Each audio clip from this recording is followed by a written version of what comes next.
मछली के बहुत ही मज़ेदार अनोखे तरीके से कबाब बनाकर तैयार करेंगे कि बच्चे बड़े सभी आपसे मांग मांग कर खाएंगे। तो इसके लिए मैंने 1.5 किलो मछली ली थी और 4 बड़े पीसीस करवा लिए थे। अब कढ़ाई में डाल देंगे 2 गिलास पानी, इसमें डाल देंगे 2 अदद बड़े साइज़ के आलू थे काट कर डाल देंगे, साथ ही मछली के पीसीस 1 चम्मच नमक डाल देंगे और इसको तेज़ आंच पर उबलने के लिए रख देंगे। यहाँ पर इसको तकरीबन 8 से 10 मिनट हो गए हैं। आलू और मछली अच्छे से गल चुके हैं और इसका तमाम पानी हमने ड्राई कर लेना है। इसके बाद मछली को ठंडा करने के बाद इसका गोश्त अलहदा कर लेंगे, कांटे अलहदा कर लेंगे। पैन में डाल देंगे 4 चम्मच ऑयल, मछली का गोश्त डाल देंगे और इसको हल्का सा हमने रोस्ट कर लेना है, इतना कि इसमें जो हल्का सा मॉइस्चर है वो ख़त्म हो जाए।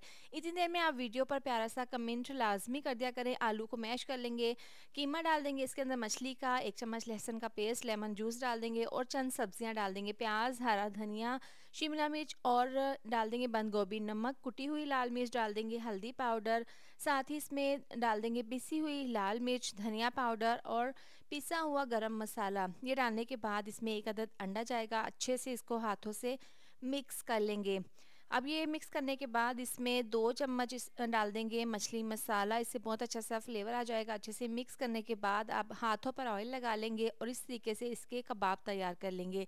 तो अब इनको हमने कर लेना है फ्राई। तो पैन में ऑयल को गर्म कर लिया था, 3 से 4 मिनट के बाद इसकी साइड को चेंज कर देंगे। देखें ये ना फटे हैं ना टूटे हैं, बहुत ही क्रिस्पी फ्राई हो गए हैं। गोश्त बीफ के बगैर ही आप बहुत ही अनोखे तरीके से मज़ेदार से मछली के कबाब बनाकर तैयार कर सकते हैं। एक बार ज़रूर ट्राई कीजिएगा, यकीन करें आपको खाकर मज़ा आ जाएगा।